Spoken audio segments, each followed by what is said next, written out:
Hello everyone, this is part 4 of What If Naruto was reincarnated as Donquixote Doflamingo, and I hope you guys enjoy this video and to like, to subscribe, and check out the playlist, to see more. Comment down below. Now let's start the intro. They call me a god. They call me a god. They call me a god. Doffy watched from a nearby branch, staring at the powerful man's back as he left. That had been close, whoever that was. They were powerful. If he hadn't killed that giant snake and came back when he did, he didn't know what would have happened to Sakura and Sasuke.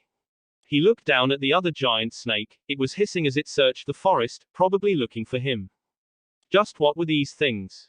They seemed almost intelligent, and they had appeared out of nowhere, completely hidden from his haki. That was dangerous. He hadn't yet met anything that could hide from his observation haki, yet these snakes had done just that. If that man was able to do something similar.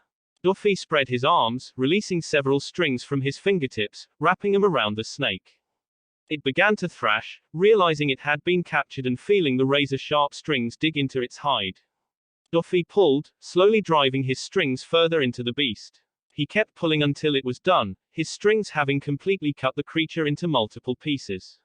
He jumped down, landing near its corpse to examine it. It seemed to be an ordinary, if very large, snake, nothing really standing out to him. Well, until it burst into smoke. Doffy jumped up and out of the smoke, straining his haki to sense any incoming attacks. He waited for a minute, sensing none, then relaxed his guard. He looked down, wondering where the smoke had come from. He was puzzled by what he saw. The snake's corpse had disappeared, as if were never there in the first place. Doffy shook the curiosity from his head. He had more important things to worry about. He moved to go catch up with the rest of his team, thinking about the man he had fought. He was easily one of the most powerful men he had ever met since his rebirth. The man was skilled, intelligent too, quickly spotting and destroying his strings, the first to do so besides Virgo, who already knew about them. That wasn't the only thing that made him dangerous. That man was just like the snakes he had sent at him. The man was hard to hit, his body seemed to be malleable and his powers of regeneration staggering. He watched through his clone's eyes as his skin was rapidly healing from burn marks, most likely from one of Sasuke's techniques. The thing that worried him most was his eyes, looking at his clone with an almost possessive look. He didn't know what the man wanted, but he would do everything he could to kill the man the next time he saw him. Jumping from branch to branch, he stopped, his haki sensing something interesting. He turned toward his right, feeling a strange presence far, far away, deeper into the forest. Well, more accurately, it was two presences, both living in the same body. Whoever they were strong too.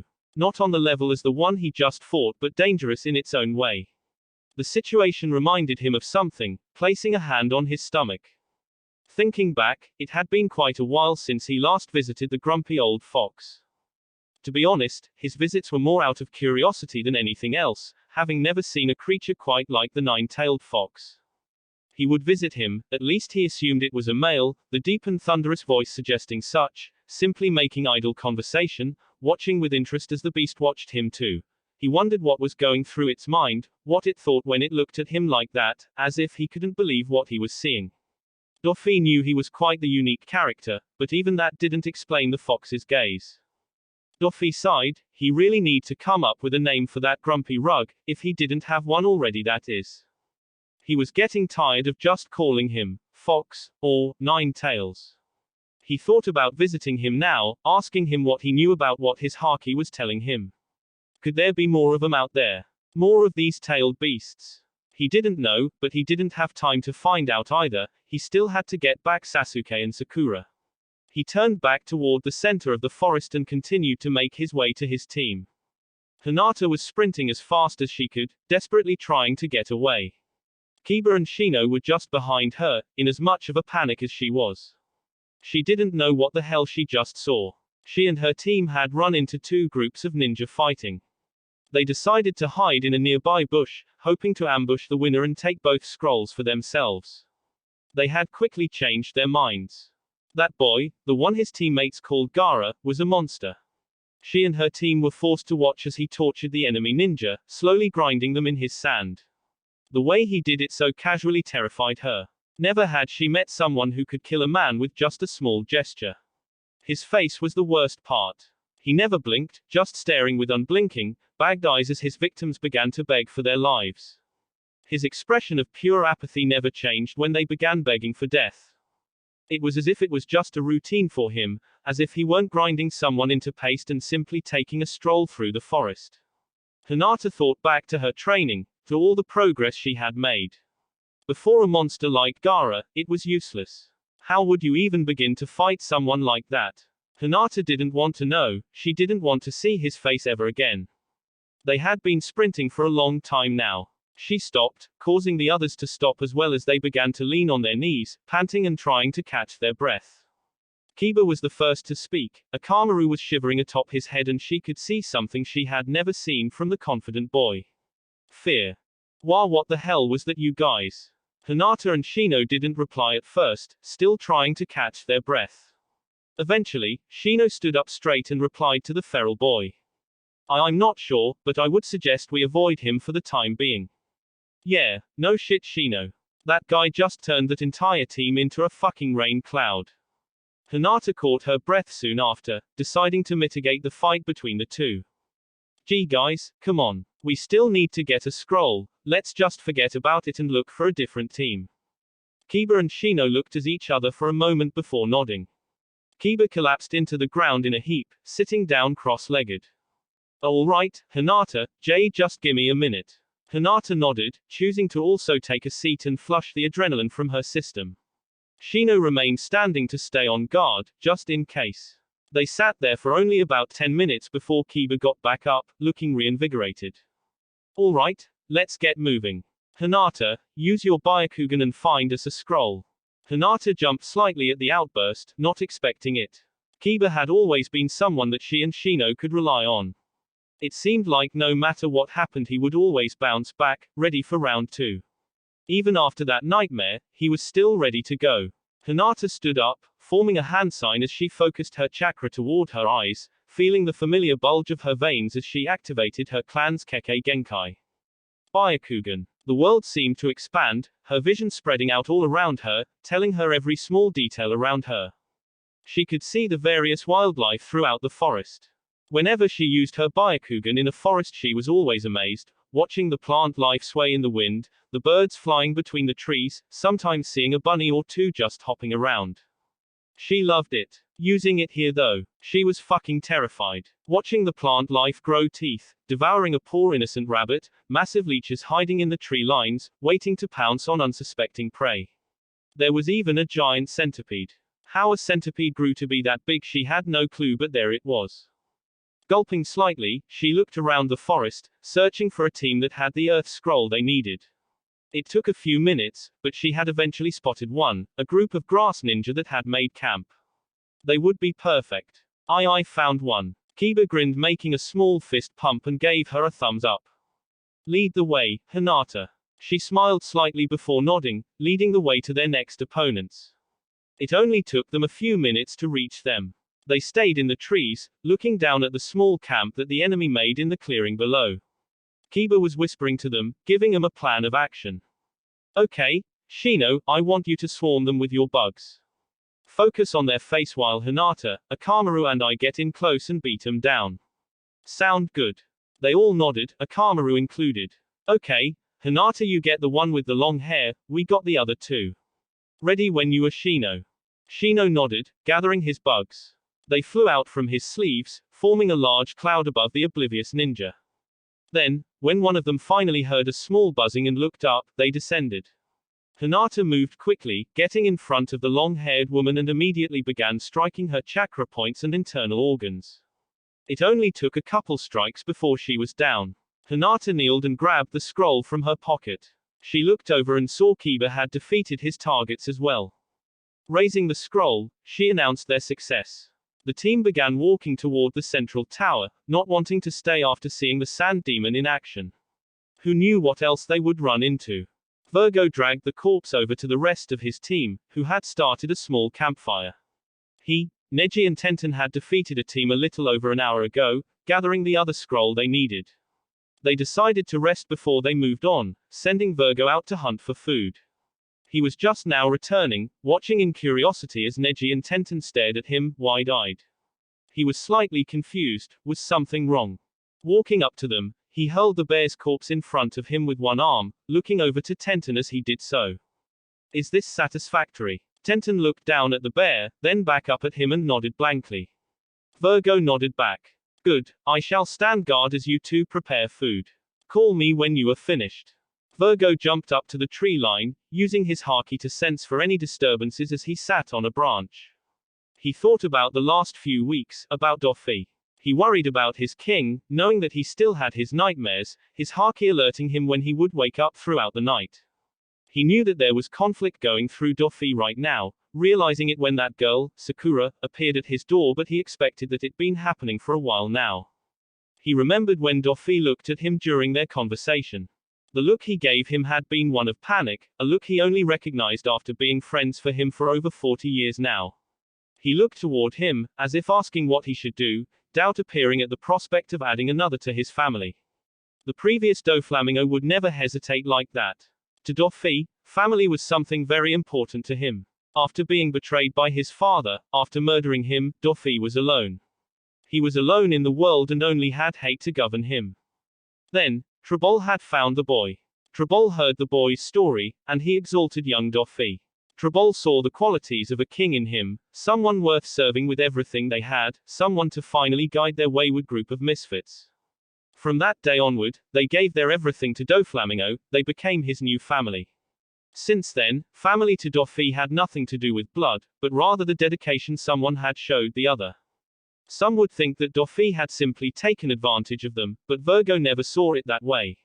He had truly accepted them, all their little quirks and flaws. Never would Doflamingo reject someone who had dedicated themselves to him unless they would betray the trust he would give in return. That was how he knew that Dofi was struggling. The choice to accept Sakura into his family was one that was hard for him, but he could see that Dofi was happy with his choice. He wondered what exactly was going through his head, but he decided to put that thought to rest. He had faith in his king. Virgo thoughts drifted toward his teammates. They were far weaker than he was, but that was fine. Even in his old life, he was hard-pressed to find someone on his own level of strength. Still, he enjoyed their company, Neji, constantly training and wishing to improve himself. When he had first sparred against him, he didn't think much of Neji Hyuga. He was an arrogant boy without the strength to back up his claims. After his defeat, Neji had changed, now seeking to improve himself through training and arduous work, something Virgo could appreciate. Neji would now train with him more often, with Virgo now holding back and helping the boy. He would talk about his new goal, to grow stronger so he could protect someone, to repay an infinite debt towards someone. His words made him think of Dofi. Yes, Virgo could certainly relate to Neji Hyuga. Then, there was the girl, Tenten. She was the most normal of their small group, not particularly standing out in any fashion. Behind that normality was someone who strived to stand out. She chose a unique and difficult path in her shinobi life, the absolute mastery of all weapons. Virgo could not name anyone who had achieved such a thing, and he respected her for taking on such a difficult path. His thoughts were interrupted as he felt enemy shinobi approaching. Looking down at Neji and Tenten, he saw them both cooking over the small campfire. He turned away, he decided not to bother them. Moving quickly, he went deeper into the forest, his form appearing directly in front of the three ninja. They were a bit older than him, probably 14 or so, all boys. Based on their headbands, they were from the hidden waterfall. They stopped, startled, and Virgo didn't waste the opening. He marched in front of the first, lashing out with a low kick and snapping his leg backwards, shattering his kneecap. As the boy fell, Virgo grabbed his head, quickly giving it a sudden twist, snapping it. He dropped the corpse as the other two charged. He went for the one on the left first, sidestepping the boy's punch. He grabbed the ninja's wrist and extended their arm, sending a light jab at their elbow and folded it backward. He let go, wrapping his other arm around the boy's neck while glaring at his teammate. The third ninja was staring at him, his legs shaking as Virgo choked the life out of his teammate. When Virgo's haki no longer felt anything from his hostage, he dropped him, walking slowly toward the survivor. He screamed, turning around to run away, a futile effort. Virgo pulled out a kunai from within his trench coat, throwing it at the hysterical ninja. It was low, aimed at the boy's left kneecap. It made contact, the strength behind the bladed weapon shearing the boy's leg off below the knee. The boy fell, screaming and attempting to drag his body away. Virgo wouldn't let him get away. Reaching the grounded ninja, Virgo flipped him onto his back, ignoring his begging and pleading. His leg thundered down as he pulverized the other leg, ensuring there would be no escape. It would be some time until the food was done. Virgo had some time to kill. Shadow Possession Jutsu. He called out, his shadow stretching as it pursued the hidden rain ninja. His enemy ran, jumping back and forth to avoid his technique. Dropped the jutsu, his shadow retreated back to him. The ninja had ambushed him and his team on their way to the tower. Choji and Ino stood at his side, waiting for him to announce their next plan. The enemy was fast, worse, he was clever. When he first attacked, he had flooded the area with clones, disorienting them while he attacked from the shadows. Choji's human boulder technique took care of that, dragging the rat out of hiding. Now they just had to catch the damn pest. Luckily he was alone. UHG, what a drag, he thought, analyzing the situation. The ninja was coming to a stop soon, now realizing that his shadow had retreated. He performed a backflip, and Shikamaru saw his opportunity. He quickly jumped back into the bushes behind him, creating a clone in his place. Choji and Ino saw what he was doing and said nothing. Using his clan's technique, he gave the illusion a shadow, and snuck his way around the clearing they were fighting in, trying to get behind the enemy. While doing so, their enemy taunted him. Ha ha ha. If that's all you guys can do, you might as well give up your scroll now. Shikamaru was in place, now hiding in the bushes to his clone's far right. His shadow still connected to his clone, he made it speak while throwing his voice. Shadow Possession Jutsu. The shadow at his clone's feet stretched, curving from the left to drive the rain ninja closer to his real self. That trick again, huh? Useless. It worked, he was hopping closer to him, his eyes toward the ground at the shadow curving toward him. He never saw the second tendril appearing from Shikamaru's real body just behind him. Shadow Possession Success. He dropped the clone jutsu, watching as Choji used his human boulder technique and rushed at the ninja. Shikamaru released the shadow possession just before Choji struck, sighing. Getting up from the bushes, he walked into the clearing and joined his teammates. They approached the downed genin, who was unconscious. Man, what a drag. I knew there would be people setting up ambushes around the tower, but still, this is ridiculous. The range shinobi had been the third person to assault them on their way to the tower. He thought that it wouldn't get so bad until the fifth day, not the first. Hey, lighten Shikamaru. At least we have our scrolls, right? Choji said, trying to cheer him up. Yeah, suck it up Shikamaru. We got our scrolls, so I want to get to that tower and take a nice, hot bath. I'm covered in dirt and grime and who knows what else. Shikamaru sighed, fine, let's get moving then. The three of them continued to march toward the tower, Shikamaru deep in thought. The exams were something that was beginning to puzzle him. He wondered about its purpose, not really seeing why all this was necessary. As far as he could tell, there was much better ways to test Chunin hopefuls, much safer ones too. There wasn't much of a reason for all this combat and bloodshed. He was already sure that at least a fourth of the contestants were already dead or dying. Thinking about it a little more, he did find a reason. It was a talent show.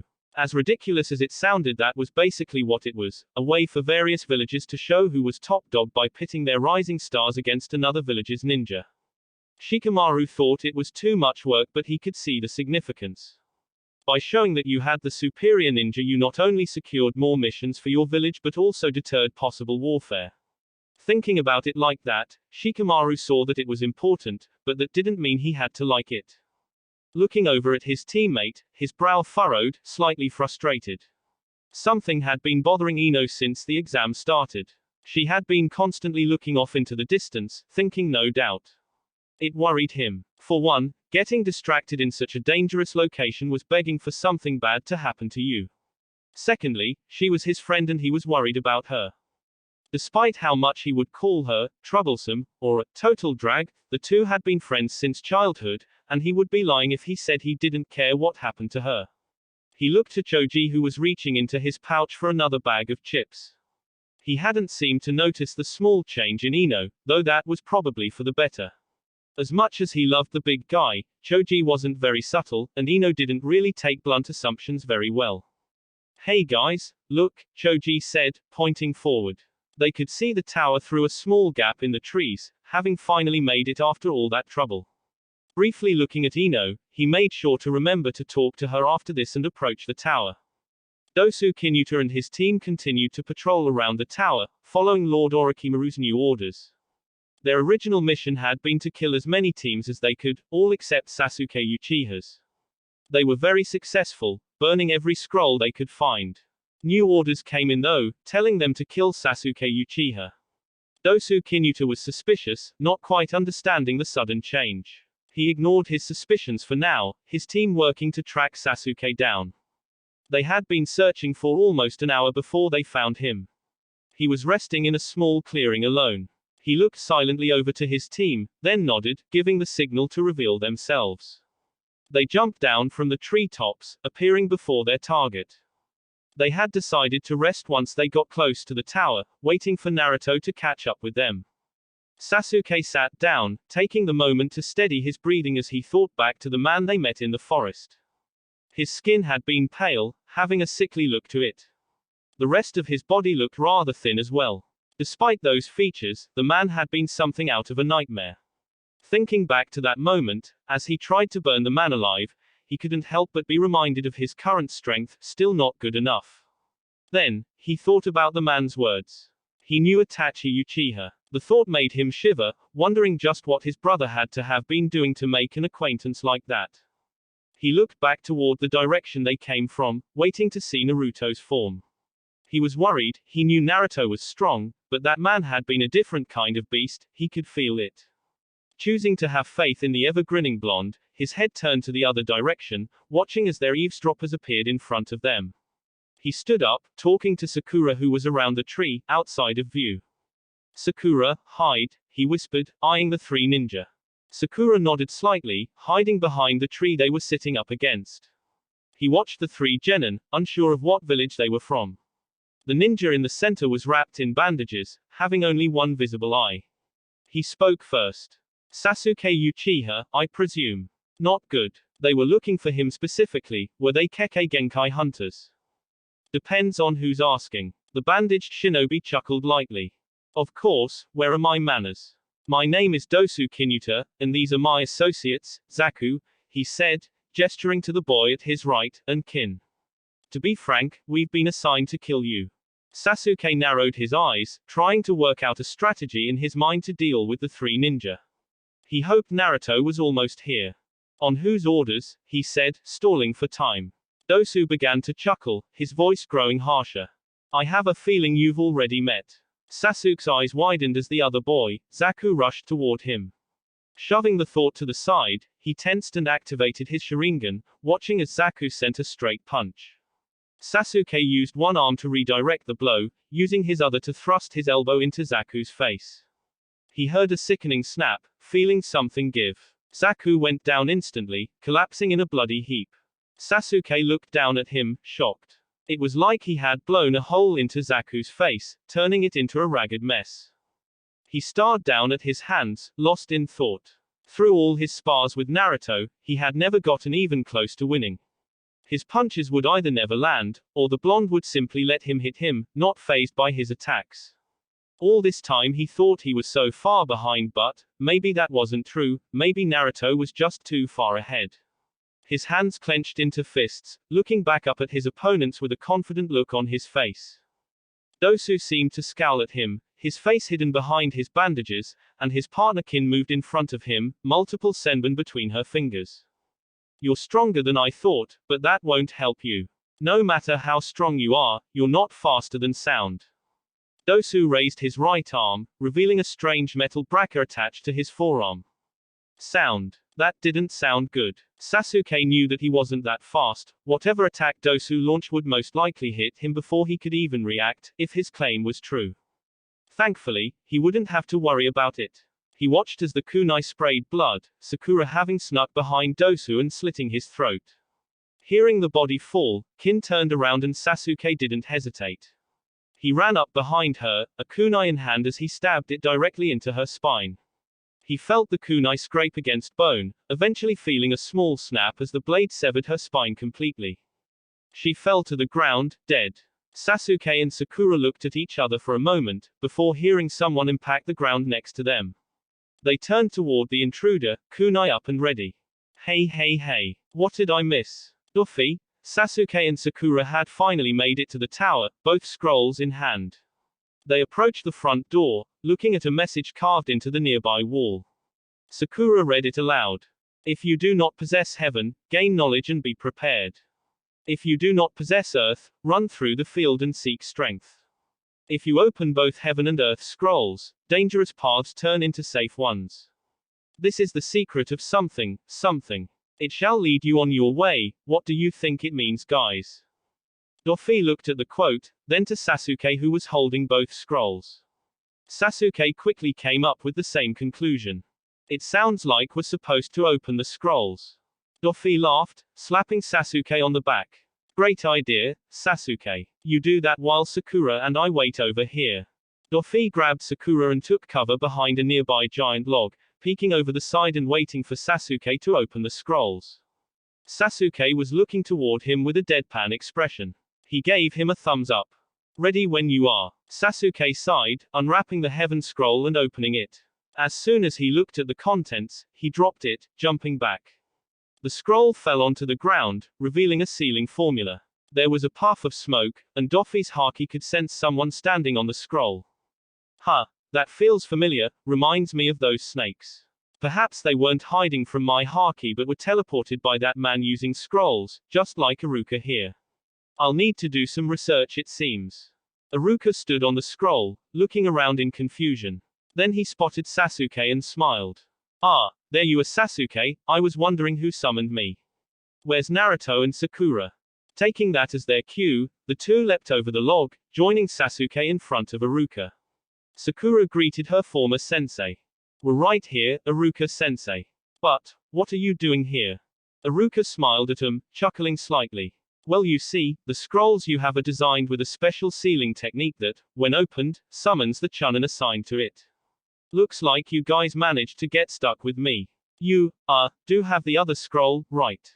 Sasuke lifted it in his hand, shaking it lightly to confirm that they did indeed have it. Iruka sighed in relief, visually relaxing. Oh good, well, it looks like Team 7 has officially passed the second part of the chunin exams. Congratulations. Sasuke smirked, while Sakura was jumping in joy. Doffy merely grinned while he watched them, eager to see what was next. Hey, so what's next, Iruka? Do we have to fight you for the next part of this test? Iruka shook his head quickly while raising his hands. Oh no. Don't worry, the Hokage will be arriving on the 5th day to explain the third and final part of the exam. For now, you can rest inside the tower. There are several rooms available for everyone. Team 7 nodded in unison, walking through the front door of the tower as Iruka puffed away. Entering the tower, they were met with a very large room. It looked to be some kind of arena with a large statue of the reverse ram hand sign. They weren't the only ones there. In fact, there was only one other team there, the two that Doffy and Sakura met just before the exams along with someone else. The kid had red hair, he was pale too, with a large gourd on his back. Doffy was intrigued. For one, this was the one that his haki had felt in the forest, meaning they had just arrived. They were the one with two auras in their body. There is also the fact that he was staring at him with a manic grin on his face. Doffy grinned back, his team heading toward a door on the right side of the room, most likely where the rooms Iruka spoke of were located. They led to a flight of stairs that they quickly climbed, eventually meeting a hallway with several doors. Opening the first door they came across, they walked into the room to rest. There were 3 beds, most likely to accommodate each team of 3, and Sakura immediately took one, laying down with a loud groan. Thank God, we're finally out of that creepy forest. I can't believe they wanted us to spend 5 days there. Doffy chuckled at her words. Taking the bed next to her. Hey, I was having fun. Sakura turned her head toward him with a deadpan expression, never bothering to sit up. Of course you would have fun. Unfortunately, I'm not some kind of super being. Doffy began to laugh, while Sasuke simply lay in the other bed next to him. Hey. You're right, that is unfortunate. Sakura pouted at him, reaching above her to grab a pillow and throw it at him. Doflamingo just grinned at her, using his strings it lift him into the air and avoid the projectile. The pillow kept going, slamming into Sasuke who was sitting on the side of the bed, back facing them while he leaned down to take off his sandals. The force of the pillow seemed to be just enough to knock the unsuspecting boy over, making him fall on his face. Doflamingo grinned, cutting his strings and landed on the bed, bouncing a bit from the height. Sakura looked horrified. Sasuke, I'm sorry, I didn't mean to. Sasuke had gotten up, glaring at them and stopping Sakura's apology. Slowly, he grabbed the pillow on his own bed, and the war had begun. They had to spend the next 5 days waiting for the second part of the exam to begin. Most of the other Leaf Genin had made it to the tower on the first day. There were a couple people during the others but none that he could sense being of any real significance. Surprisingly, Kabuto and his team never showed up either. During those days, Team 7 had been very bored, usually just playing small games or talking with the other Leaf Genin. Right now, however, they were getting ready. The old man had arrived, and he was going to be announcing the next part of the exam. Doflamingo looked at Sakura for a moment, worried.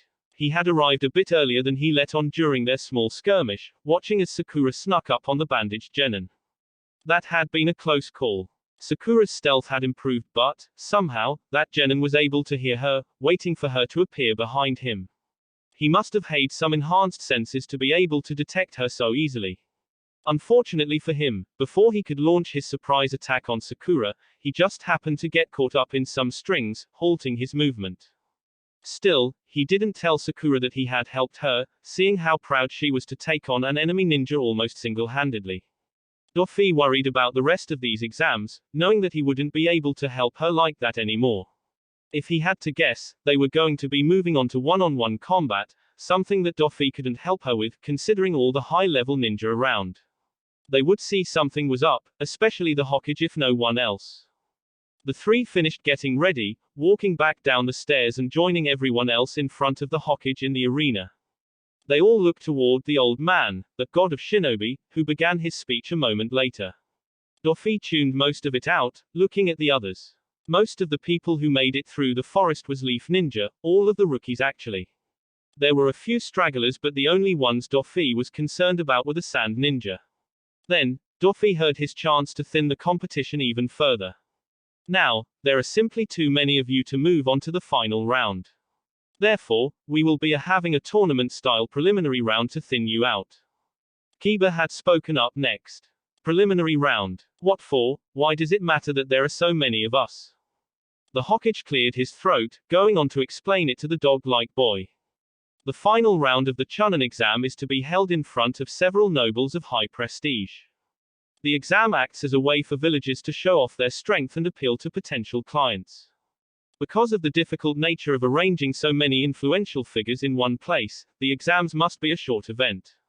Are there any who wish to drop out now? The preliminaries will begin immediately and will now be one-on-one confrontations. Because of this, you can leave without having to worry about failing the rest of your team. Doflamingo grinned at the opportunity. Looking at the various other ninja, he flexed his conqueror's haki, being careful to not target those of importance, primarily his fellow Leaf Ninja and that Sand Ninja. It worked, the small application was enough to send the other ninja over the edge, making them raise their hands to leave the exam. After it was all said and done, only the so-called Konoha 12 feet and the Sand Ninja remained. Looking at the remaining genin, the Hokage made a brief nod. Very well, everyone else can join the Jonin senseis up at the stands. We will be using the computer behind me to randomly select the matchups. Doflamingo and his team turned to the right, seeing Kakashi leaning against the rail while reading his book. They walked up the stairs, joining him and looking up at the screen, waiting for the first match to be called. Kakashi looked away from his book, giving him a small wave. Yo. Sakura and Sasuke just looked up toward him with bored faces, repeating the lazy gesture. Yo. Doflamingo grinned as Kakashi slumped forward, not amused. He was about to speak before a small ring sounded out, alerting them that the first match was about to be decided. Looking up, they all waited eagerly. Naruto Uzumaki vs. Kankuro. Doflamingo grinned. Kankuro made Crow look up at the screen, smirking as he got the chance for some payback. That Naruto kid had made a fool of him during the first day of the exams, and he was ready to put the idiot blonde in his place. He had Crow, his puppet, disguised as himself, jump down into the arena, joining his opponent. Kankuro was currently wrapped up in bandages, swapping places with the puppet. Hey, and Temari called him an idiot. This was genius. A Jonin walked up to them, most likely their referee. He began to introduce himself, his voice sounding ragged and sickly. He was even coughing as he talked. I'm Hayat Gecko, a special Jonin who will be proctoring these matches. The match will end if one of the participants is either unable to battle or I announce the winner based on circumstance. Now, are there any questions? They both shook their head, eager to get started. Very well, then begin. Hayat jumped back as Kankuro's puppet sped toward the blonde, aiming a strong right at Naruto. Naruto quickly dodged, his hands in his pocket as he swept his legs at Crow's feet. He made Crow jump, lashing out with a kick aimed at his stomach. Naruto jumped, his form seemed to almost be pulled through the air as he quickly landed behind Crow, fist reeled back to send a punch at his real body. What? Acting quickly, he unraveled himself from the bandages, putting his arms up to block the attack. The blonde's fist dug into his forearms, launching him into his own puppet and sending him flying back. Kankuro quickly stopped his momentum, set up his chakra strings and dropped Crow's disguise, revealing the ominous creation with a creepy chattering. Hey hey hey. What's wrong, Kankuro? Are you scared of little old me? Don't worry, I don't bite. Kankuro ignored his words, sending his puppet to fly toward the blonde. The puppet raised each of its forearms, revealing hidden blades in each of its wrists. They slashed at the blonde, who was dodging each of them. Seeing that he was going nowhere, Crow opened his mouth, firing several poisoned senbon at Naruto.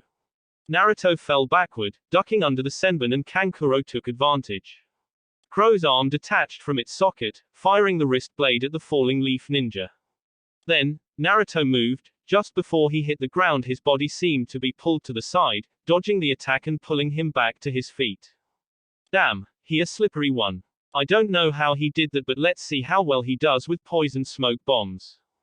Kankuro had several types of poison inside Crow's body, including a poison smoke bomb designed for indoor use, dissolving harmlessly into the air after a few seconds if it hadn't entered someone's body yet.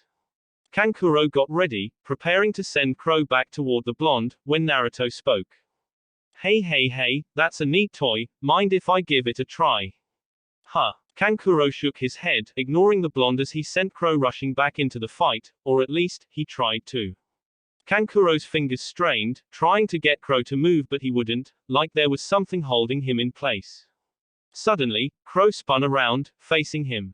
Kankuro didn't know what was going on, watching as his own puppet sped toward him, listening to Naruto's laughs. Hey hey, what does this one do? A small purple orb was launched from his mouth, the smoke bomb that Kankuro had prepared from before. It erupted at his feet, billowing purple smoke rising around him. He made to get out of the way, holding his breath until Crow had reached him, latching onto him and holding him in place. Sorry Kankuro, but it seems he likes me more than you. Hey hey hey. Kankuro strained against the reinforced wood, desperately trying to escape while he held his breath. He couldn't do it, the puppet was too tough and still wasn't responding to his commands. He looked around, trying to find a way out when he saw them.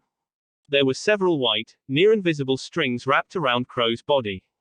That's how he was doing it, he somehow wrapped these strings around him, using them as chakra strings to control the puppet. But that didn't make sense, the leaf didn't have any puppet users, so how did the blonde get so good at controlling Crow's movements?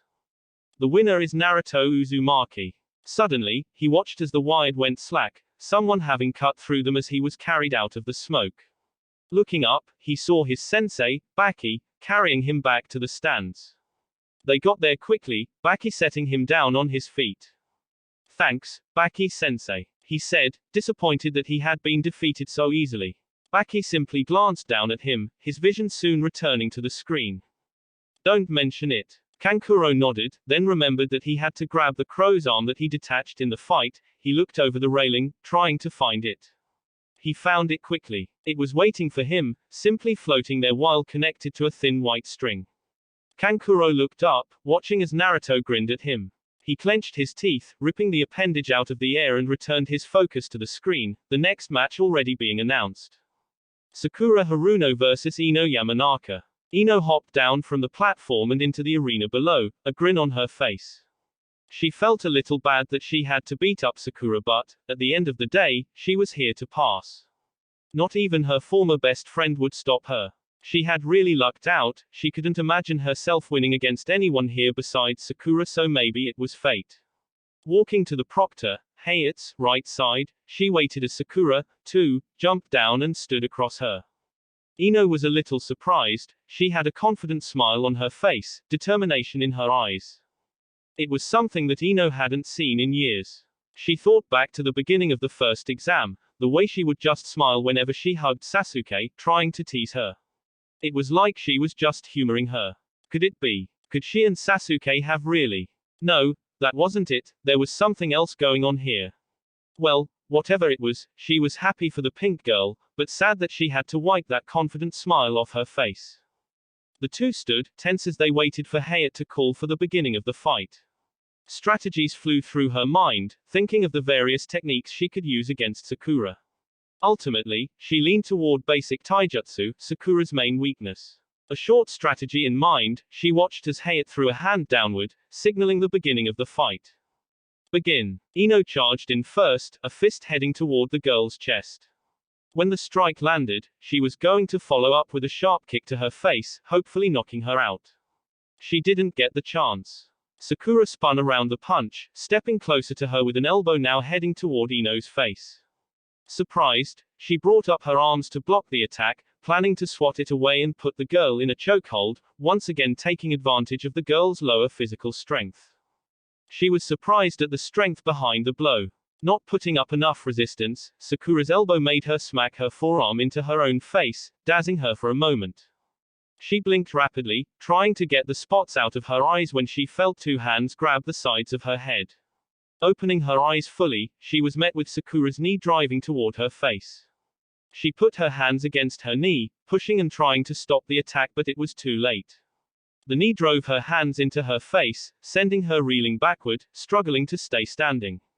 She saw Sakura run toward her, a punch reeled back. Ino stepped back and sent a high kick toward the girl's face, only for the girl to keep going, phasing right through her. A clone. The real Sakura was directly behind her clone, grabbing her still extended leg, she raised her arm, driving her elbow into Ino's knee. Ino's vision went white, screaming at the pain. It didn't feel broken, but it hurt nonetheless. Her vision cleared, now seeing Sakura's fist just before it impacted her face. It struck, driving her toward the ground. She felt her head impact the concrete floor and everything went black. She had lost. Choji watched in shock as Sakura's punch sent Ino into the ground. Never did he think the day would come when Sakura would fight like that. It was completely different than what she had shown in the academy. Usually, she always threw straight punches, no strategy in mind other than to hit her opponent. This Sakura was clearly different, a bit brutal as she picked Ino apart. He felt Asuma rush down and grab Ino, bringing her back up to the stands and leaning her against the wall, almost as fast as he could blink. Choji was worried about Ino, but now he was more concerned about himself. Would he have to fight too? Looking around, the number of people was uneven, meaning someone would get a free pass. His ear pounding, he looked up at the screen, watching the names pass by as the computer decided the next match, hope swelling in his heart.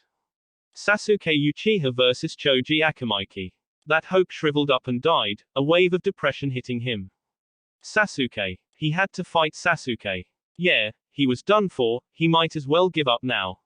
Sasuke was one of the best students in the academy, just under Naruto, who Choji saw as almost untouchable. There was no way he stood a chance against him. He considered giving up, surely there would be no harm in it. After all, he had proven himself these last few days, he had made it this far. He looked up, ready to give in, until he saw Asuma-sensei smiling down at him. "You're a fine ninja, Choji Akamaki." The words echoed in his head, replacing the doubt and depression with unyielding determination. A fire in his eyes, he jumped down, raising his arms when he landed on the ground. "Let's go." He ran to the proctor's side, huffing in anticipation as Sasuke calmly walked down the stairs, slowly walking to meet him. The two stood across from each other, polar opposites. Choji was filled with visual enthusiasm and determination, a fierce look on his face. Sasuke was cool and composed, his face impassive as he looked at his opponent. Looking at the two of them, Hayate nodded to himself, jumping back and beginning the fight. Begin. Sasuke rushed forward first, and Choji waited for him. Sasuke was fast, far faster than he was, so there was no point in making the first move. What he did know was that he was physically more powerful than the Uchiha, or if he wasn't, his clan's techniques would make him so. Sasuke jumped into the air into a flying high kick. Choji grabbed the leg and pulled Sasuke closer to him, a punch reared back to slam into the smaller ninja. As soon as he was close enough, he fired the punch, aiming at Sasuke's face. The smaller boy grabbed his wrist, pulling himself upward and dodging Choji's attack. Now standing upward in the air, Sasuke reared back his leg, sending it forward to punch Choji's head. Expansion Jutsu. Choji's body suddenly expanded, launching Sasuke away from him as Choji grew.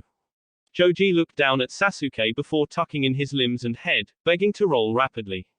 Human boulder. Choji's large frame began to rush at Sasuke, threatening to flatten him. Sasuke jumped over him, dodging the attack while throwing several kunai. His kunai bounced off Choji's body, the rotation of his body flinging him away. Choji crashed into the wall, then began to roll in reverse heading back towards Sasuke. This wasn't good. His body was moving too slow to hit Sasuke, who was much faster than him. Sasuke moved to the side, once again dodging to the side. Choji was about to stop the technique when he felt a searing pain in his side. He stopped his rotation, turning back to normal as he felt at his side with his hand. There was blood. He tried to figure out what had happened as he looked at Sasuke, who was smirking. He saw a bloody kunai on the floor. It didn't take him long to figure it out. The human boulder technique protects its user using high-speed rotation, deflecting most attacks. The problem was that his body was spherical and spun on an axis. Therefore, there were two spots on his body that weren't protected by that rotation, his sides. And he figured it out so quickly.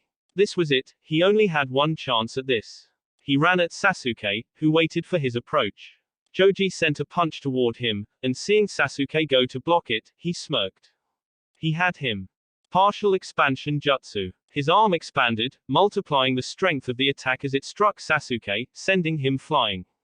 Choji smirked. There was no way Sasuke could still be conscious after that. He had broken boulders with this technique and he never saw the attack coming. The smirk fell as he saw Sasuke. It was like time had slowed down, watching as Sasuke, still conscious and with not even a bruise, brought his hand up to his mouth, his thumb and pointer finger in the shape of an O. Fire style. Fireball jutsu. He watched the torrent of flames rush toward him. It was too close, he wouldn't be able to dodge it.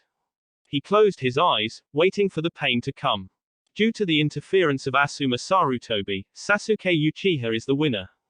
What? He opened his eyes, he was in the stands now. Looking up, he saw Asuma looking down at him, a large smile on his face.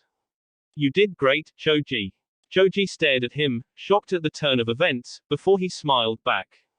Thanks, sensei. Choji stood back up, standing next to Shikamaru who was leaning on the railing, smirking at him.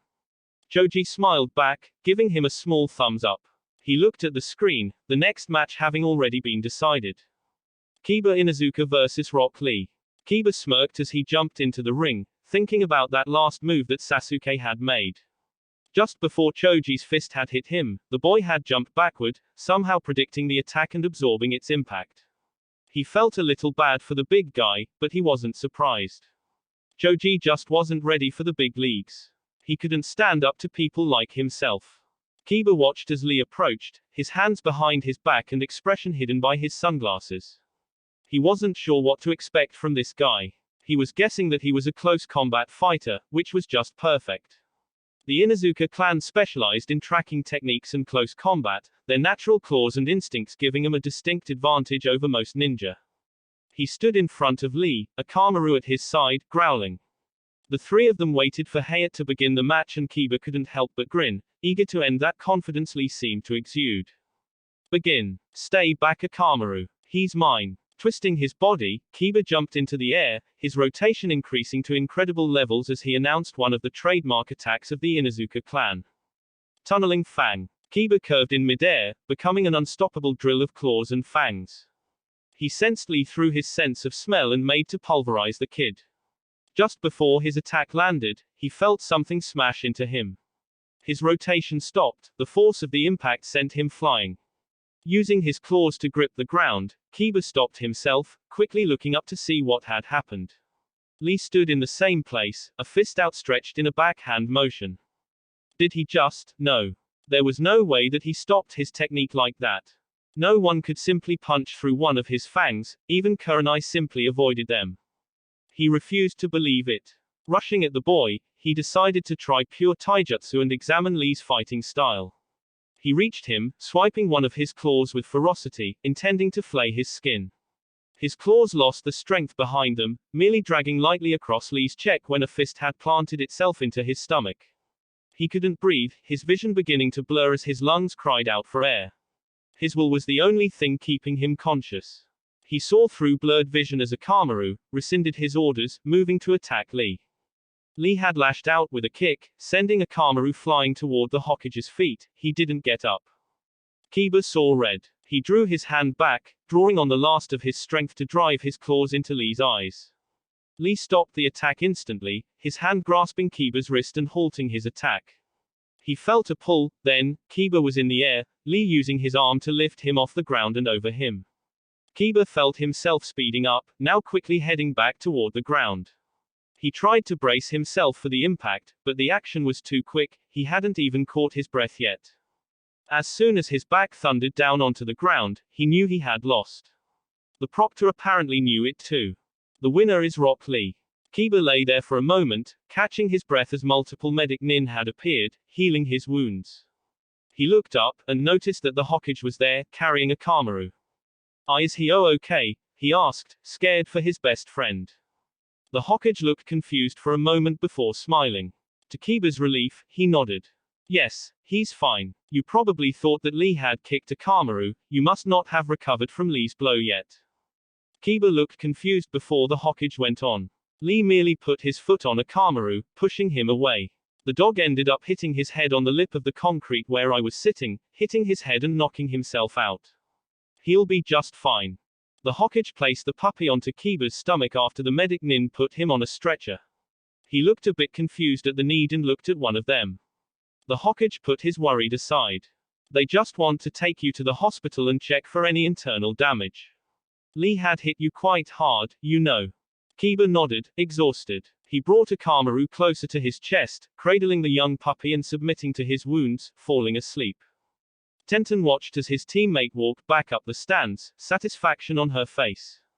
Watching Lee beat up the arrogant boy was the most fun she had all day. She wanted to hurry up and get her match too, damn it.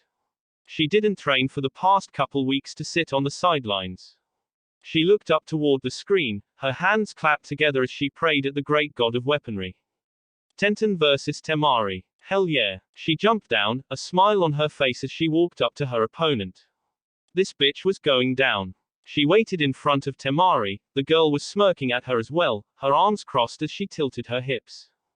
Begin. Tenten immediately jumped backward and into the air. She pulled a scroll out of her pouch, unraveling it as multiple weapons began to puff out from the markings on the scroll.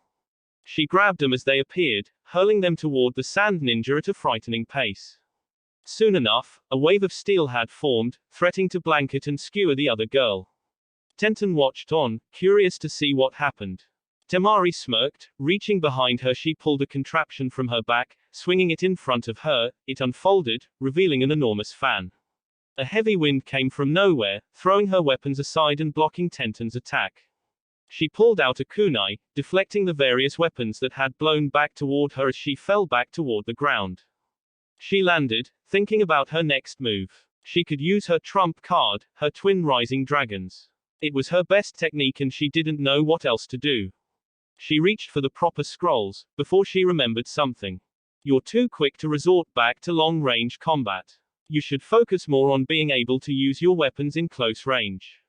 The moment a competent enemy gets too close or you meet someone with superior long-range capabilities, you're finished. She stopped, grabbing a katana that was lying on the ground. Her grip tightening on the handle, she rushed Temari. The sand ninja looked slightly shocked at the change in tactics but was smirking nonetheless. She pulled her fan back, swinging it again and sending another gust of wind. Tenten unspooled some of her ninja wire, quickly tying it to one of the weapons embedded in the ground, using it to pull herself through the powerful gust and closer to her target. Temari's smirk fell, seeing that she hadn't been blown away like she expected. Tenten pulled the weapon she had tied herself to out of the ground, a small scythe, and launched it at Temari before she could ready another attack. She jumped to the side, avoiding the scythe and giving Tenten the time she needed to reach the dark blonde girl. She swung her sword, Temari pulling up her fan and blocking it. Tenten put her foot on the fan and ran up over it, getting behind the girl. She raised her katana and slashed downward. Temari jumped back while moving her fan behind her, opening it fully. The sword dug into Temari's leg, drawing blood, but it was a minor wound. Temari swung her fan. Wind style, wind scythe. Another gust of wind, but this was different. The force of it lifted her into the air, suspending her there as she felt multiple invisible razors digging into her skin. The pain made her scream out. She felt herself blacking out, when the wind stopped. She began to fall. She looked down, having to look behind her as her back was to the ground. Temari was there, her fan up straight and braced to the ground as she fell, intended to impale her on it. She threw a kunai at the girl, watching as Temari dodged and moved her fan. Tenten hit the ground, unable to get up. She had lost a lot of blood to that previous technique, weakening her. She tried to stand up but was unable. She lost. The winner is Temari. She saw the medics come in to get her, she couldn't help but look at her team, watching them as they watched her being carried away. She felt shame at the defeat. Shame at wasting Lee's time. Neji watched as Tenten was carried it, glaring at the sand ninja that tried to cripple the girl. He was anxious for his match, now needing to vent his anger at the blonde girl. Lucky for him, he didn't have to wait for very long. As Tenten was carried out of the arena, the screen had begun to cycle through names, eventually stopping and revealing the next match. Neji Hyuga vs Shino Aburame. Neji and Shino jumped down into the arena, standing in front of the proctor. Neji analyzed his opponent. To beat Shino, he would have to get in close and finish it quickly. Shino's bugs were dangerous, able to quickly siphon someone's chakra, their life force, at an astonishing rate. The moment they swarmed him, Neji was finished. Begin. Neji activated his Byakugan, watching as a swarm of bugs came from Shino's sleeves. The swarm raced toward him, making Neji run to the side, avoiding the bugs. He slowly ran in a circle, cycling back toward Shino, palms raised. Neji's hand struck aiming for Shino's chakra points. Shino ducked to the ground with a small spin, his leg lashing out and dragging across the ground trying to trip him. Neji flipped over Shino, striking at various chakra points along his back before he landed, continuing to run from the bugs that were still chasing him. Shino got up, pulling several kunai and throwing them in front of Neji as he ran. Neji's hand batted the kunai away, grabbing the last one out the air as he circled around again. Neji sprinted toward him, then got down, sliding across the ground and toward Shino's feet.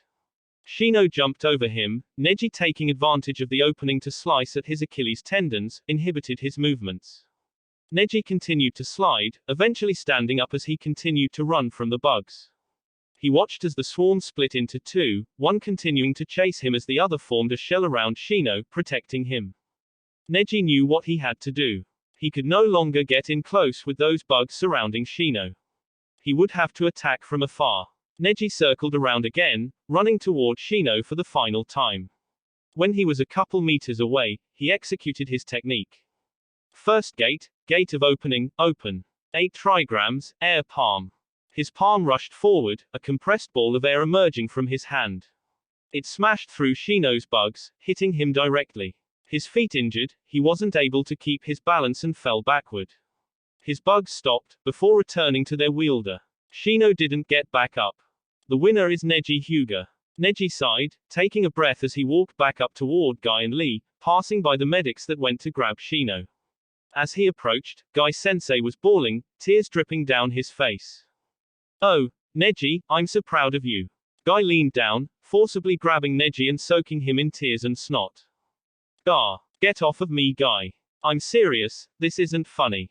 Neji was pushing against him, trying to free himself when he saw the rare serious expression on his face. He was looking toward the screen, a small frown on his face.